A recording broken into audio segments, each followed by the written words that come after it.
Jack Miller thought he was walking into Yamaha as a survivor, a rider rescued from the edges of relevance, but what he uncovered inside the M1 project was a secret so heavy it threatened to rewrite not just the season, but Yamaha's very identity. In a single disarming revelation, he exposed a truth the factory had quietly carried for years. The bike that was supposed to save him was never built for him, and yet somehow impossibly, he made it sing in ways no one foresaw. That contradiction became the spark for a deeper shock, a confession that sent engineers scrambling, rivals whispering, and Yamaha's future tilting on its axis. Because Miller didn't just adapt, he discovered something inside the M1 that Yamaha had stopped believing existed. A fault line, a hidden potential, a looming transformation. And as he leaned over the tank, whispering, "This wasn't meant for me, but I bent it anyway," the factory realized the rider they treated as a temporary solution might be the only one capable of steering them through the most radical shift in their modern era. Now, with the 2026 V4 revolution approaching, internal rivalries tightening like a closing throat, and the garage bracing for a cultural earthquake, Miller drops the bombshell that forces every fan, engineer, and title contender to ask the same chilling question: what if the rider who never fit Yamaha is the one destined to redefine it? Jack Miller breaks the silence with a confession that startles even seasoned paddock insiders. Because the moment he admits the Yamaha shouldn't suit my style, the air thickens with the raw honesty few riders dare to reveal. And he feels a private echo whispering, "Yet here I am, bending it to my will." His voice carries the tremor of someone who has fought more with himself than with a stopwatch, delivering a truth that reframes Yamaha's crisis from mechanical to existential. He explains how the inline-4's gentle cornering DNA resists his natural aggression, turning every lap into a negotiation rather than a dance. He pushes anyway, chiseling performance out of a template that was never sculpted for him. He has learned that the M1's throttle valve progression hides a subtle delay, a technical quirk almost invisible on telemetry but painfully present in his fingertips. He compares the bike to a river that refuses to change its course, forcing him to dive into unfamiliar currents. He confides that adaptation became both punishment and revelation. He recalls staring at the pitboard thinking, "If the bike won't come to me, I'll go to the bike." He describes how this compromise reshaped the season's rhythm, altering not just lines but identity. He recounts the first weekend he finally felt the front end breathe with him instead of against him. He knew then that resilience could become a tool sharper than horsepower. He embraced the contradiction of riding a machine that resisted him yet taught him. He told engineers, "We made it work throughout the season," a sentence that hides months of frustration behind a curtain of modesty. He realized Yamaha needed someone willing to break patterns rather than inherit them. He felt himself transforming into that person under the neon glare of MotoGP scrutiny. He understood the stakes every time the rear tire smudged a line of truth onto the asphalt. He knew each lap carried both defiance and surrender in perfect balance. He admits the journey scarred him but also shaped him. He now sees the bike not as a limitation but as an unfinished story. And in that unfinished story, he finds the spark that turns struggle into destiny. Because sometimes the machine that rejects you becomes the one that reveals who you truly are. Jack Miller's transformation from KTM reject to Yamaha cornerstone begins the moment he walks into the Pramac garage carrying more doubt than luggage, yet sensing a faint pulse of opportunity beneath the fluorescent lights that hum like restless questions. He knows the paddock labeled him expendable, a rider past his window, but he also feels a stubborn ember whispering, "I'm not done yet." His arrival is met with polite curiosity, not expectation, because no one imagines he will outscore Rins and Oliveira in a single season. He turns that silence into fuel, letting it sharpen him.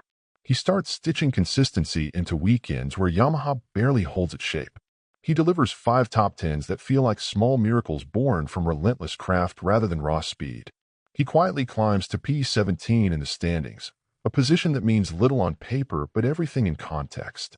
He remarks to journalists, "I just put my head down and got on with the job," though the truth is far heavier than the sentence suggests. He becomes the unexpected constant in a team drowning in variables. He learns that the M1's rear ride high device reacts more slowly when temperatures spike, a tiny technical detail that he reads like a secret message. He adjusts, adapts, persists. His mechanics notice how he listens to the bike as if decoding a language no one taught him. He grows into a stabilizing force inside a project still searching for its pulse. His results create ripples through Yamaha's hierarchy. He becomes proof that resilience can outperform pedigree. He finds that the doubts that trailed him from KTM dissolve with each clean lap. He admits privately, Maybe this is where I rebuild myself, a thought that surprises even him. He senses the team leaning subtly toward him, trusting his readings, his feel, his stubborn refusal to fade. His resurgence becomes a slow-burn revelation, unfolding with the patience of dawn pushing night aside. And as the season closes, Miller stands not as a castaway reclaimed by luck, but a craftsman who carved his own return. Because sometimes the rider they let go becomes the rider they never saw coming. Jack Miller explains that riding the M1 is like speaking a language whose grammar contradicts every instinct he has honed on V-twins and V4S, and the dissonance leaves him muttering privately, "Why won't this thing bite when I tell it to?" The Yamaha demands elegance where he delivers force. Its inline-four smoothness resists his natural violence on corner entry, turning his trademark aggression into wasted motion. He struggles with a front end that feels vague at the exact moments he needs certainty. He admits the bike sometimes floats when he wants it to anchor. He battles rear grip fade every time the track temperature rises, a problem amplified by his heavy corner brake load. He notices this most in long right-handers where the tire feels like it exhales under him. Top-end power becomes another enemy, especially when he chases the top 8 on circuits where straight-line acceleration is a currency he doesn't have. He jokes to engineers, "I twist it, but nothing extra comes," though the humor barely masks the frustration. He discovers a subtle technical quirk. The M1's transition from mid-corner torque to upper-range pull had a micro-hesitation that unsettles his rhythm. He adjusts his lines to compensate, widening entry arcs he never would have used in his Ducati days. He rethinks throttle timing, almost retraining his muscle memory. He studies Quartararo's data not to copy it, but to understand what the bike needs emotionally. He realizes the M1 rewards patience more than brutality. He senses moments where the front finally communicates in a language he understands. He embraces the late-season setup shift that increases stability even at the cost of peak rotation.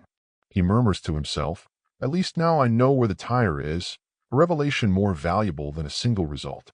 He feels the package tightening around him rather than resisting him.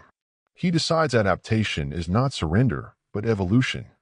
And in the growing harmony between rider and machine, he discovers a fragile but undeniable hope, because every nightmare becomes bearable the moment it begins to speak your name. Jack Miller's unexpected rise as Yamaha's development alpha begins in whispered tones inside the garage, where engineers lean closer each time he speaks because his canter slices through their traditionally cautious culture, and he wonders quietly, when did my honesty become my sharpest tool?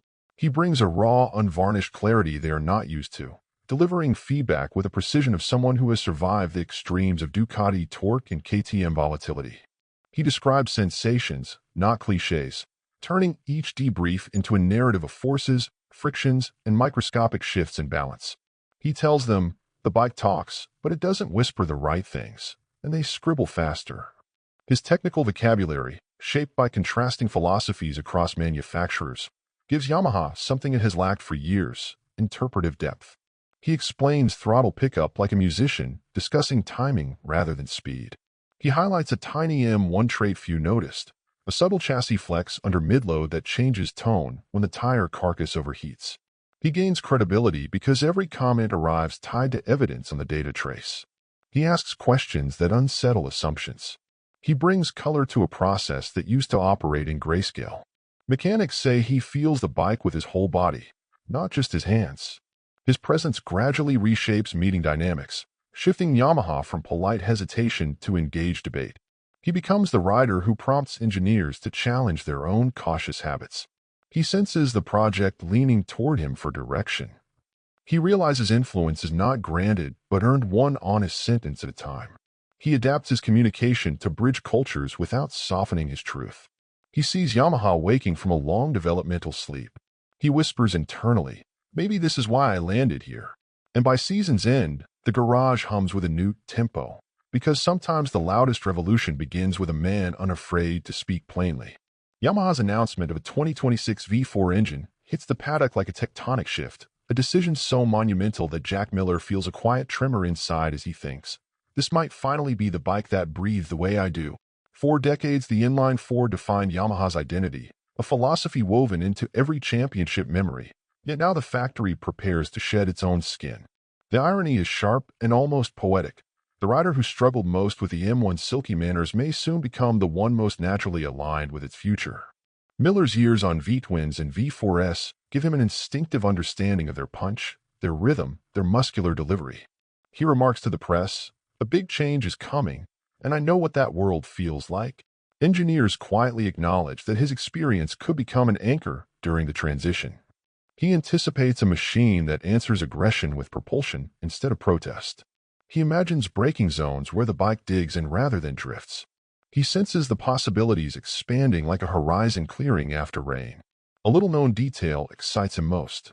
Yamaha's early V4 test mule reportedly uses a staggered firing order closer to his Ducati years, a trait that feels like a familiar heartbeat. He studies every rumor with a craftsman's hunger. He knows such a shift could reset the competitive order. He prepares for a bike that rewards his natural violence instead of taming it. He envisions rewriting his own legacy through this mechanical evolution. He confesses internally, "If I ever had a second chance, this might be it." The garage feels charged with anticipation, like a room waiting for its first breath of a new season.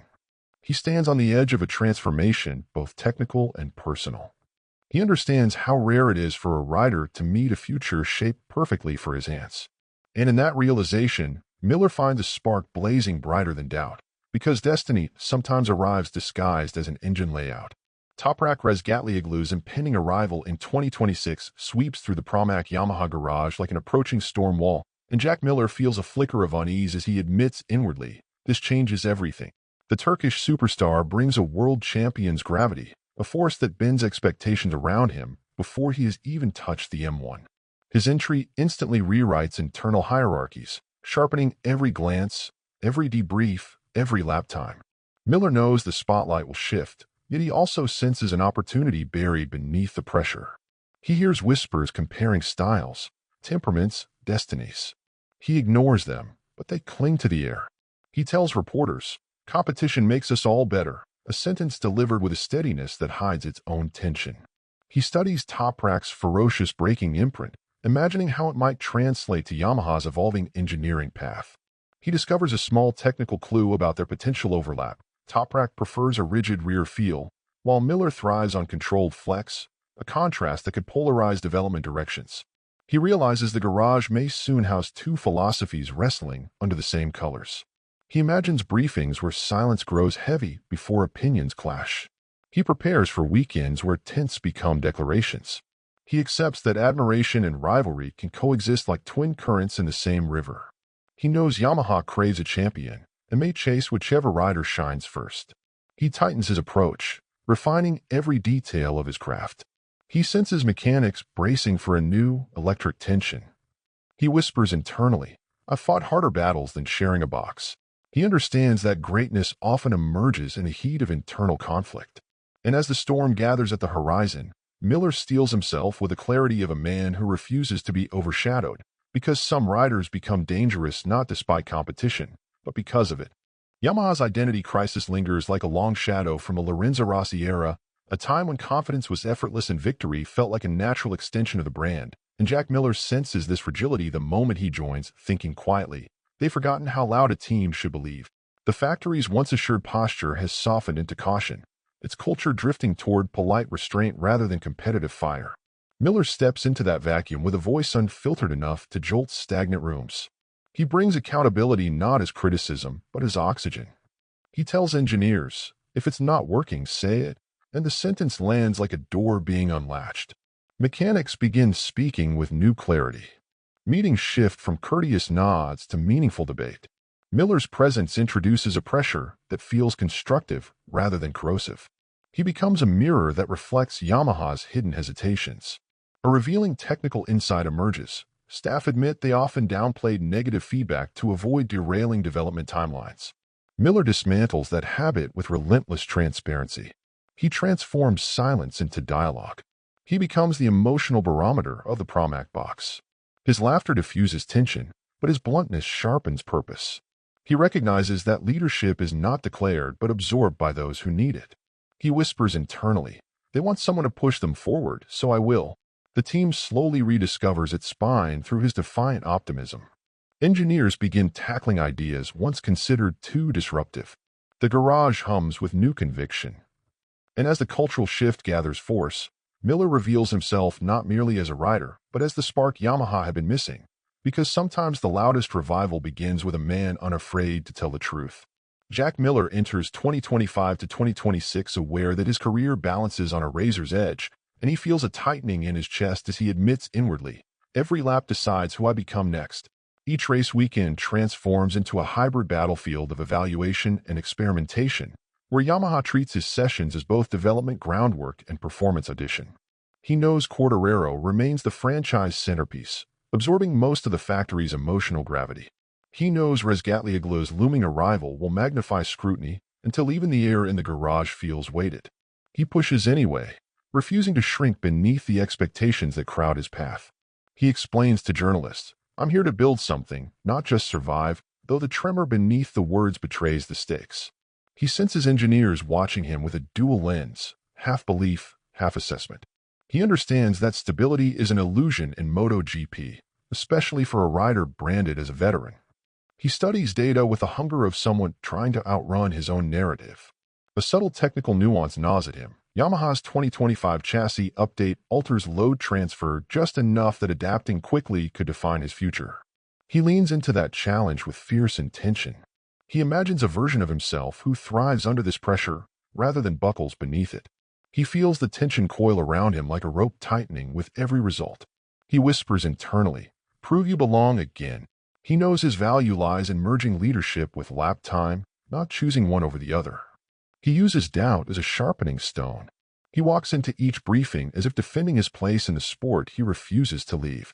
And as the crossroads narrows into a single, unforgiving path, Miller understands that shaping Yamaha's future means risking everything, because some careers are reborn only in the fire that threatens to consume them.